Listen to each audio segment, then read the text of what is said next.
Hi SL ടോക്സിന്റെ പുതിയൊരു അധ്യായത്തിലേക്ക് എല്ലാവർക്കും സ്വാഗതം. നമ്മുടെ റിലേഷൻഷിപ്പിൽ എപ്പോഴും നമ്മൾ വിചാരിക്കുന്ന കാര്യമാണ് റിലേഷൻഷിപ്പിലിരിക്കുന്ന ആ ഒരു പേഴ്സൺ നമ്മളെ മാത്രം സ്നേഹിക്കണം എന്നുള്ളത്. അതായത് അയാളുടെ മനസ്സിലേക്ക് വേറൊരാൾ വരരുത്. അതിപ്പോൾ സ്ത്രീ ആണെങ്കിലും പുരുഷനായാലും മറ്റൊരാളെ അവർ സ്നേഹിക്കരുതെന്ന് നമ്മൾ വിചാരിക്കാറുണ്ട്.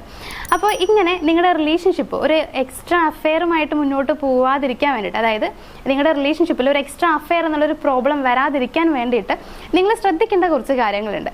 അതെന്തൊക്കെയാണെന്നുള്ളതാണ് ഇന്ന് ഞാൻ ഈ ഒരു വീഡിയോയിൽ ഷെയർ ചെയ്യാനായിട്ട് പോകുന്നത്. സോ നമുക്ക് നോക്കാം എന്തൊക്കെയാണ് നമ്മുടെ പോയിന്റ്സ് എന്നുള്ളത്, അതായത് അതിനുവേണ്ടി നമ്മൾ എന്തൊക്കെ കാര്യങ്ങൾ ചെയ്യണം എന്നുള്ളത്. നമ്മുടെ ഫസ്റ്റ് പോയിന്റ് എന്ന് പറയുന്നത് ഓപ്പൺ കമ്മ്യൂണിക്കേഷൻ ആൻഡ് ഹോണസ്റ്റി ആണ്. ഞാനൊരു കാര്യം പറയാൻ മറന്നുപോയി. ഇത് ഒരിക്കലും ഒരു മാരേജ് കഴിഞ്ഞ പേഴ്സണ് മാത്രമായിട്ട് ചെയ്യുന്ന വീഡിയോ അല്ല കേട്ടോ. പകരം നിങ്ങളിപ്പോൾ മാരേജ് കഴിയാത്തൊരു പേഴ്സൺ ആണ് എന്നുണ്ടെങ്കിലും, ഇപ്പം നിങ്ങൾ ഓൾറെഡി റിലേഷൻഷിപ്പിലാണ് എന്നുണ്ടെങ്കിലും ഈ പറയുന്ന കാര്യങ്ങൾ നിങ്ങൾ നിർബന്ധമായിട്ടും പാലിച്ചിരിക്കണം.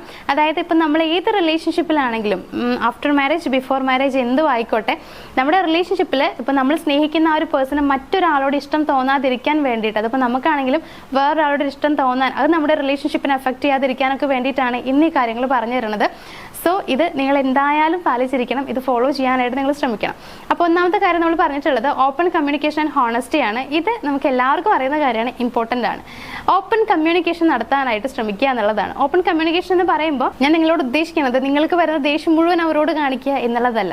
നിങ്ങൾക്ക് ചിലപ്പോൾ അവർ ചെയ്യുന്ന ചില സ്വഭാവങ്ങൾ ഇഷ്ടപ്പെടണം എന്നില്ല, അത് എടുത്തടിച്ച് പറയണം, ആ ദേഷ്യം മുഴുവൻ കാണിക്കണം, ഇങ്ങനെ ഓപ്പൺ ആയിട്ട് കമ്മ്യൂണിക്കേറ്റ് ചെയ്യണം എന്നല്ല ഞാൻ ഉദ്ദേശിക്കുന്നത്. പകരം നിങ്ങളുടെ ഇമോഷൻസ് എന്താണെന്നുള്ളത് അവരോട് തുറന്ന് കാണിക്കുക എന്നുള്ളതാണ്. നിങ്ങൾക്ക് വിഷമമാണെങ്കിൽ ആ വിഷമം അവരോട് പറയാം. അതേപോലെ നിങ്ങൾക്ക് സ്നേഹമാണ് ഫീൽ ചെയ്യുന്നതെന്നുണ്ടെങ്കിൽ ആ സ്നേഹം അവരോട് കാണിക്കാം എന്നുള്ളതാണ്. പലപ്പോഴും നമുക്കറിയാം സ്നേഹക്കുറവ് കൊണ്ട് വരുന്ന പ്രശ്നങ്ങളാണ് പലയിടത്തും ഉണ്ടാവുന്നത്. അതായത് അയാൾ എന്നോട് സ്നേഹം കാണിക്കുന്നില്ല, അല്ലെങ്കിൽ അവൾക്ക് എന്നോട് തീരെ സ്നേഹമല്ല, അവൾ എന്നോട് ബിഹേവ് ചെയ്യുമ്പോൾ എനിക്ക് അങ്ങനെയാണ് ഫീൽ ചെയ്യുന്നത് എന്ന് പറഞ്ഞതുകൊണ്ട് വേറൊരു അഫെയറിലേക്ക് പോകുന്ന കുറേ പേരുണ്ട്. സോ അങ്ങനെ ഒരു പ്രശ്നം നിങ്ങളുടെ റിലേഷൻഷിപ്പിൽ കൊണ്ടുവരാതിരിക്കാനായിട്ട് നിങ്ങൾ ചെയ്യേണ്ട കാര്യം നിങ്ങളുടെ മനസ്സിലുള്ള സ്നേഹം നിങ്ങൾ അവരോട് ഓപ്പൺ ആയിട്ട് കാണിക്കുക എന്നുള്ളതാണ്. അമിതമായിട്ട് കാണിക്കരുത്, അമിതമായാൽ അമൃതം വിഷമാണ്. സോ അങ്ങനെ ചെയ്യരുത്.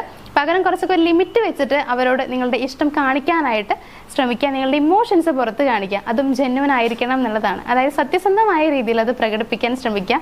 അവരുടെ മുമ്പിൽ ഒരിക്കലും നിങ്ങൾ അഭിനയിക്കാതിരിക്കുക. കാരണം നിങ്ങൾ ഒരുപാട് സ്നേഹിക്കുന്ന ഒരാളാണെന്നുണ്ടെങ്കിൽ നിങ്ങളുടെ ചില അഭിനയങ്ങളൊക്കെ അവർക്ക് പെട്ടെന്ന് മനസ്സിലാക്കാൻ പറ്റും. സോ അഭിനയിക്കാതെ ഹോണസ്റ്റ്ലി നിങ്ങൾ ഓപ്പൺ കമ്മ്യൂണിക്കേഷൻ നടത്താനായിട്ട് ശ്രമിക്കുക. ഇനി സെക്കൻഡ് പോയിന്റ് എന്ന് പറയുന്നത് ഇമോഷണൽ ഇന്റിമസി ആൻഡ് കണക്ഷൻ ആണ്. ഇതും ഞാൻ നേരത്തെ പറഞ്ഞ പോയിന്റുമായി കണക്റ്റഡ് ആണ്. അതായത് ഇമോഷണലി നിങ്ങൾ രണ്ടുപേരും കണക്ട് ആയിരിക്കണം എന്നുള്ളതാണ് ഞാൻ പറയുന്നത്. ഒരു റിലേഷൻഷിപ്പിനെ സംബന്ധിച്ച് നോക്കുകയാണെങ്കിൽ മാനസികാടുപ്പം എന്ന് പറയുന്നത് വളരെ വലിയൊരു കാര്യമാണ്. സോ അത് നിങ്ങൾക്കിടയിൽ ഉണ്ടെങ്കിൽ മാത്രമാണ് നിങ്ങൾക്കൊരു കമ്മിറ്റ്മെന്റും കാര്യങ്ങളൊക്കെ വരുള്ളൂ. അതായത് അവരോട് ആത്മാർത്ഥമായ സ്നേഹം തോന്നുള്ളൂ. ഈ ഒരു പേഴ്സൺ എൻ്റെ കൂടെ വേണമെന്നൊരു ആഗ്രഹം വരണമെന്നുണ്ടെങ്കിൽ ഉറപ്പായിട്ട് നമുക്കൊരു ഇമോഷണൽ കണക്ഷൻ അവരുമായിട്ട് ഫീൽ ചെയ്തിരിക്കണം. സോ അതിന് നിങ്ങൾ ചെയ്യേണ്ട കാര്യം എന്ന് പറയുന്നത് നേരത്തെ പറഞ്ഞ കാര്യം തന്നെയാണ്. അവരോട് നല്ല രീതിയിൽ സംസാരിക്കുക, നിങ്ങളുടെ റിലേഷൻഷിപ്പ് കുറച്ചുകൂടി മെച്ചപ്പെടുത്തി കൊണ്ടുപോകാനായിട്ട് ശ്രമിക്കുക. ഇടയ്ക്കൊക്കെ മീറ്റ് ചെയ്യാനായിട്ട് ശ്രമിക്കുക. ഇപ്പോൾ നിങ്ങൾ പ്രണയിക്കുന്ന ആളുകളാണെങ്കിൽ ഇടയ്ക്ക് മീറ്റ് ചെയ്യാനായിട്ട് ശ്രമിക്കണം. അതേപോലെ തന്നെ നിങ്ങൾ മാരേജ് കഴിഞ്ഞ ആളുകളാണെങ്കിൽ ഡെയിലി ഒരു 10-15 മിനിറ്റെങ്കിലും ഒരുമിച്ചിരുന്ന് കൈയൊക്കെ ഒന്ന് ഹോൾഡ് ചെയ്ത് പിടിച്ചിരുന്ന് നിങ്ങൾ രണ്ടുപേരും സംസാരിക്കാനും നിങ്ങളുടെ ഓരോ കാര്യങ്ങൾ പറയാനൊക്കെ ശ്രമിക്കുക എന്നുള്ളതാണ് ഇവിടെ നിങ്ങൾ ചെയ്യേണ്ടത്. അങ്ങനെ നിങ്ങൾക്കിടയിലുള്ള ആ ഒരു ഇമോഷണൽ കണക്ഷൻ ബിൽഡ് ചെയ്തെടുക്കാനായിട്ട് ശ്രമിക്കുക. ഇനി മൂന്നാമത്തെ ഒരു പോയിന്റ് എന്ന് പറയുന്നത് കോൺഫ്ലിക്റ്റ് റിസൊല്യൂഷൻ ആൻഡ് കൗൺസിലിംഗ് ആണ്. അതായത് ഇപ്പം നിങ്ങൾക്കിടയിൽ എന്തെങ്കിലും പ്രശ്നങ്ങൾ സംഭവിക്കുകയാണ് എന്നുണ്ടെങ്കിൽ അതെല്ലാം പറഞ്ഞ് സോൾവ് ചെയ്യാനായിട്ട് ശ്രമിക്കുക. ഒരിക്കലും പിറ്റേ ദിവസത്തേക്ക് അത് മാറ്റി വെക്കരുത്. ഇപ്പോൾ എന്തെങ്കിലുമൊക്കെ ചെറിയ കാര്യമാണെന്നുണ്ടെങ്കിൽ വളരെ പെട്ടെന്ന് നിങ്ങൾക്കത് സോൾവ് ചെയ്യാൻ പറ്റും. പക്ഷെ പലയിടത്തും നമ്മൾ കാണുന്നത് വെച്ച് കഴിഞ്ഞാൽ ഈഗോ പ്രശ്നമാണ്. അതായത് ഞാൻ പറഞ്ഞത് സോൾവ് ചെയ്യില്ല, അല്ലെങ്കിൽ അവൾ എൻ്റെ അടുത്തേക്ക് വരട്ടെ, അവൻ എൻ്റെ അടുത്തേക്ക് വരട്ടെ എന്ന് പറഞ്ഞിട്ട് അങ്ങനെ നീട്ടിക്കൊണ്ടുപോകുന്ന കുറേ ആളുകളുണ്ട്. നിങ്ങൾ ആലോചിക്കാൻ, നിങ്ങൾ നീട്ടിക്കൊണ്ടുപോകുന്ന ഓരോ ദിവസവും നമ്മുടെ റിലേഷൻഷിപ്പിൻ്റെ ആയുസ് കുറഞ്ഞുകൊണ്ടിരിക്കുകയാണ്. അതെല്ലാം നമുക്ക് വേണ്ടത് നമുക്ക് ദീർഘായുസോടെ ഇരിക്കുന്ന റിലേഷൻഷിപ്പാണ് വേണ്ടത്. അതായത് നമ്മളുടെ മരണം വരെ നമ്മുടെ കൂടെ ഉണ്ടാവേണ്ട ഒരു ബന്ധമാണ് നമുക്ക് വേണ്ടത്. അതിനുവേണ്ടി നിങ്ങൾ ചെയ്യേണ്ടത് ഇടയ്ക്കൊക്കെ ഒന്ന് കണ്ണടയ്ക്കാൻ ശ്രമിക്കുക എന്നുള്ളതാണ്. അതായത് പറ്റുമെങ്കിൽ നിങ്ങളുടെ ഭാഗത്താണ് അല്ലെങ്കിൽ അവരുടെ ഭാഗത്താണ് മിസ്റ്റേക്ക് എന്നുണ്ടെങ്കിൽ പോലും ഇടയ്ക്കൊക്കെ ഒന്ന് ശ്രമിച്ചു കൊടുക്കുന്നത് നല്ലതാണ്. ഇത്തരത്തിൽ പ്രശ്നങ്ങൾ വളരെ പെട്ടെന്ന് തന്നെ നിങ്ങൾ തന്നെ സോൾവ് ചെയ്യാനായിട്ട് ശ്രമിക്കുക. ഒരുപാട് ദിവസത്തേക്ക് എടുത്തു വെക്കരുത്, പിന്നീട് വലിയൊരു പ്രശ്നമായി മാറും. ഒരു ചെറിയൊരു മഞ്ചാടി ഗുരുവിൻ്റെ അത്ര വലിപ്പമുള്ള ഒരു പ്രശ്നമായിരിക്കും. അതിനെ നിങ്ങൾ വലിയൊരു ബോംബാക്കി മാറ്റേണ്ട ആവശ്യമൊന്നുമില്ല. പെട്ടെന്ന് സോൾവ് ചെയ്യാൻ പറ്റുന്നത് പെട്ടെന്ന് തന്നെ സോൾവ് ചെയ്യാം. അതേപോലെ നിങ്ങൾ സോൾവ് ചെയ്തിട്ടും നിങ്ങളുടെ മനസ്സിൽ നിന്ന് അത് പോകുന്നില്ല എന്നുണ്ടെങ്കിൽ ഒരു കൗൺസിലറെ കാണിക്കാനായിട്ട് ശ്രമിക്കുക. അങ്ങനെ ഒരു കൗൺസിലിംഗ് ഒക്കെ നേടുന്ന സമയത്ത് ഒരുപക്ഷെ നിങ്ങളുടെ ഇടയിലുള്ള ഒരു പ്രശ്നമൊക്കെ നിങ്ങൾക്ക് പൂർണ്ണമായിട്ടും മാറ്റാനും പഴയ പോലെ നിങ്ങളുടെ റിലേഷൻഷിപ്പ് കൊണ്ടുവരാനൊക്കെ നിങ്ങൾക്ക് പറ്റും എന്നുള്ളതാണ്. ഇനി 4ാമത്തെ പോയിന്റ് എന്ന് പറയുന്നത് ബിൽഡ് ട്രസ്റ്റ് ആൻഡ് കമ്മിറ്റ്മെന്റ് ആണ്. അതായത് നിങ്ങൾക്കിടയിലുള്ള വിശ്വാസം കുറച്ചുകൂടി ഊട്ടിയുറപ്പിക്കാൻ പറ്റുന്ന രീതിയിലുള്ള കാര്യങ്ങളൊക്കെ ചെയ്യാനായിട്ട് ശ്രമിക്കുക. അങ്ങോട്ടും ഇങ്ങോട്ടും വേണ്ട കാര്യങ്ങൾ, സഹായങ്ങളും കാര്യങ്ങളൊക്കെ ചെയ്തു കൊടുക്കുക. അവർക്ക് നിങ്ങളോട് എന്തും തുറന്നു പറയാൻ പറ്റും. നിങ്ങളൊരു നിങ്ങളൊരു പാർട്ട്ണർ അല്ലെങ്കിൽ ഒരു പ്രണയിക്കുന്ന ഒരു പേഴ്സൺ മാത്രമല്ല, നല്ലൊരു ഫ്രണ്ട് കൂടിയാണെന്നൊരു തോന്നൽ ആ പേഴ്സന്റെ മനസ്സിൽ ഉണ്ടാക്കിയെടുക്കാൻ കഴിയുന്ന രീതിയിൽ നിങ്ങൾ പെരുമാറാൻ ശ്രമിക്കുക എന്നുള്ളതാണ്.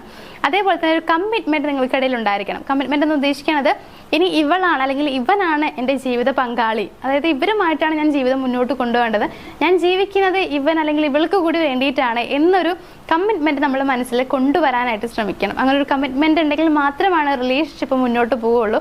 സോ ഇത്തരത്തിലുള്ള കമ്മിറ്റ്മെന്റ്സ് കൊണ്ടുവരാനായിട്ട് കൂടി ശ്രമിക്കുക. ഇനി ഏറ്റവും ലാസ്റ്റത്തെ ഒരു പോയിന്റ് എന്ന് പറയുന്നത് self reflection and personal growth ആണ്. ഇത് വളരെ ഇമ്പോർട്ടന്റ് ആണ്. അതായത് നമ്മൾ ഇപ്പോഴും റിലേഷൻഷിപ്പിലേക്ക് മാത്രം നോക്കിക്കൊണ്ടിരിക്കരുത്, നമ്മുടെ പേഴ്സണൽ ഗ്രോത്തിന് കൂടി കുറച്ച് ഇമ്പോർട്ടൻസ് കൊടുക്കുക എന്നുള്ളതാണ്. നിങ്ങൾ വിചാരിക്കുന്നുണ്ടാവും ഇത്ര നേരം റിലേഷൻഷിപ്പിനെ കുറച്ചുകൂടി ബൂസ്റ്റ് ചെയ്യാന്നാണല്ലോ പറഞ്ഞത്, ഇപ്പൊ എന്താണ് പേഴ്സണൽ ഗ്രോത്ത് പറയണമെന്നുള്ളത്. നമ്മുടെ പേഴ്സണലി നമ്മൾ ഗ്രോ ചെയ്യേണ്ടത് വളരെ ഇമ്പോർട്ടൻ്റ് ആയിട്ടുള്ള ഒരു കാര്യമാണ്. കാരണം പലർക്കും വരുന്ന പ്രശ്നം എന്ന് വെച്ച് കഴിഞ്ഞാൽ റിലേഷൻഷിപ്പിലുള്ള ആൾക്ക് വേണ്ടിയിട്ട് അല്ലെങ്കിൽ റിലേഷൻഷിപ്പിന് വേണ്ടിയിട്ടോ മറ്റു ബന്ധങ്ങൾക്ക് വേണ്ടിയിട്ടോ പലപ്പോഴും തന്നെ മറന്നു പോകുന്ന കുറേ പേരുണ്ട്.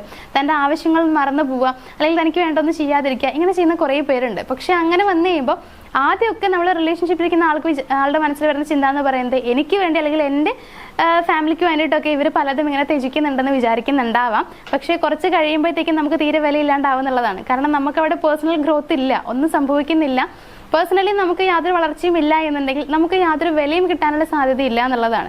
സോ ഏതൊരു റിലേഷൻഷിപ്പ് ആണെങ്കിലും നമുക്ക് വാല്യൂ ഉണ്ടായിരിക്കണം എന്നുള്ളത് പ്രാധാന്യമുള്ള ഒരു കാര്യമാണ്. സോ നിങ്ങളുടെ വാല്യൂ കൂട്ടാനായിട്ട് നിങ്ങൾ ചെയ്യേണ്ടത് നിങ്ങളുടെ പേഴ്സണൽ ഗ്രോത്തിന് കുറച്ചുകൂടി ഇമ്പോർട്ടൻസ് കൊടുക്കുക എന്നുള്ളതാണ്. അപ്പോൾ പേഴ്സണൽ ഗ്രോത്ത് എന്താണെന്നുള്ളത് നിങ്ങൾക്ക് അറിയുന്ന കാര്യമാണ്. നമ്മുടെ ആഗ്രഹങ്ങൾ എന്താണ്, ലക്ഷ്യങ്ങൾ എന്താണെന്നുള്ളത് കൃത്യമായി മനസ്സിലാക്കുക. അതിലേക്ക് കൂടി അത് നേടാനുള്ള ചുവടുകൾ കൂടി വെക്കാനായിട്ട് ശ്രമിക്കുക എന്നുള്ളതാണ്. അതേപോലെ നമുക്ക് ഇഷ്ടമുള്ള കാര്യങ്ങൾ കൂടി ചെയ്യാനായിട്ട് ശ്രമിക്കുക. അപ്പോൾ മാത്രമാണ് നമുക്ക് സന്തോഷം ഉണ്ടാവുകയുള്ളൂ. അല്ലെങ്കിൽ നമുക്ക് യാതൊരു സന്തോഷവും കിട്ടില്ല എന്നുള്ളതാണ്. ഇപ്പോൾ റിലേഷൻഷിപ്പിലാണെങ്കിലും നമ്മളുടെ സന്തോഷത്തിന് കൂടി പ്രാധാന്യം കൊടുക്കാനായിട്ട് ശ്രമിക്കാം. അങ്ങനെയാണെങ്കിൽ മാത്രമാണ് ആ റിലേഷൻഷിപ്പിൽ നമുക്ക് നല്ല രീതിയിൽ നിൽക്കാനായിട്ട് കഴിയുള്ളൂ. സോ നമ്മുടെ ലാസ്റ്റ് പോയിന്റ് എന്ന് പറയുന്നത് പേഴ്സണൽ ഗ്രോത്തിന് പ്രാധാന്യം കൊടുക്കുക എന്നുള്ളതാണ്. അപ്പോൾ ഇത്രയും കാര്യങ്ങൾ നിങ്ങൾ ശ്രദ്ധിച്ചു കഴിഞ്ഞാൽ നിങ്ങളുടെ റിലേഷൻഷിപ്പിൽ ഒരു എക്സ്ട്രാ അഫെയർ ഉണ്ടാവാതിരിക്കാനായിട്ട് നിങ്ങളെ സഹായിക്കും. അതായത് അതിന് കഴിയും എന്നുള്ളതാണ്. അപ്പോൾ ഇത്രയും കാര്യങ്ങൾ മാത്രം നിങ്ങൾ ഫോളോ ചെയ്താൽ മതി. ഇപ്പം ഞാൻ പറഞ്ഞത് നിങ്ങളൊന്ന് ആലോചിച്ച് നോക്കുക, ഇതൊക്കെ ചെയ്ത് കഴിഞ്ഞാൽ ഓക്കെ ആവും, വർക്കൗട്ട് ആവുമോ എന്നുള്ളത്. ഉറപ്പായിട്ടും വർക്കൗട്ട് ആവും. അപ്പോൾ അങ്ങനെ ഈ കാര്യങ്ങളെല്ലാം ഫോളോ ചെയ്തുകൊണ്ട് തന്നെ നിങ്ങളുടെ റിലേഷൻഷിപ്പ് നിങ്ങൾ ആഗ്രഹിക്കുന്ന രീതിയിൽ മുന്നോട്ട് കൊണ്ടുപോകാൻ കഴിയട്ടെ എന്ന് ആശംസിച്ചിട്ട് ഇന്നത്തെ ഈ ഒരു വീഡിയോ ഞാനവിടെ വൈൻഡപ്പ് ചെയ്യുകയാണ്.